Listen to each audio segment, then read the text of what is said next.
Russell Wilson, 4 turnovers against the Bills. 3 of his last 4 games, he's had multiple turnovers. What are you seeing from Russ, and why isn't he cooking anymore? Well, they're not doing a very good job protecting him, and that's, been a problem, for quite some time, to be honest with you. But we've usually seen Russell Wilson run around, make plays, create offense, and, today was a pretty good example of, he was not making good decisions, when he tried to escape or create offense. And then you look at the speed of that Rams defense, it ended up catching up to him. Listen, this is uncharacteristic stuff for Russell Wilson. He fumbled snap, got an opportunity to scramble, pick up the first down. It's just an absolute late force that ends up getting picked off.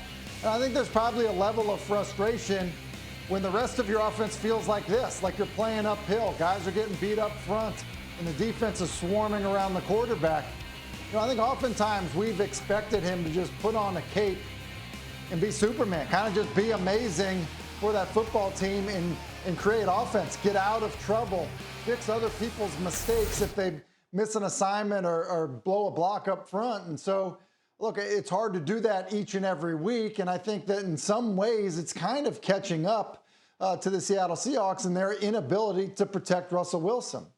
How much do you agree with that maybe the offense is gripping a bit to overcome the Seahawks D that has been an F? Well, I mean, you said it correctly. That's their Achilles heel. Their defense can't stop anybody, and their secondary's poor. They don't really put much pressure on the quarterback. So when you have a defense that's at the bottom of the league in basically every category, your offense has to press and know, hey, look, we got to go out here. We have to score every single possession if we want to be in this game, because we know when the defense goes on the field, they're going to be able. The other team's going to march the ball down the field, score, and we got to go out there and we got to match that. So when I watch the Seattle defense, it's like they don't really have an identity. They're not the Legion of Boom anymore. You can't rely on what they used to be.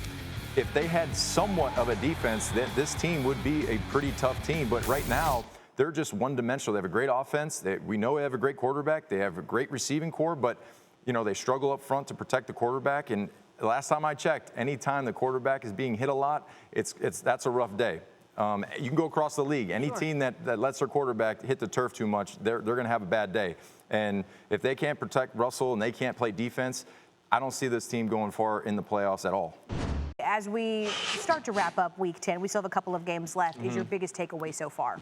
I really don't know who the best teams are. Like, who's the best team? Like, it's like a seesaw. It goes back and forth. You're expecting one team to be just dynamite, and they go out there and they don't look great at all. And then, like Tampa, last week they look absolutely terrible. Then they come out and they have 500 yards offense, and Tom looks amazing. So it's like, it's Jekyll and Hyde. What do we have here? So right now, I don't know who the best team is. And some people are going to say, what are you talking about? The Steelers are 9-0. I still don't know if they're the best team. I don't know. So we'll find out in the next few weeks. What more do you need to see, though, from them? I mean, they're getting contributions from every side of the ball. They've got one of the more dominant defenses, in particular against the rush. Big Ben's doing just enough. Like, what else do you need, Nink? And they're undefeated.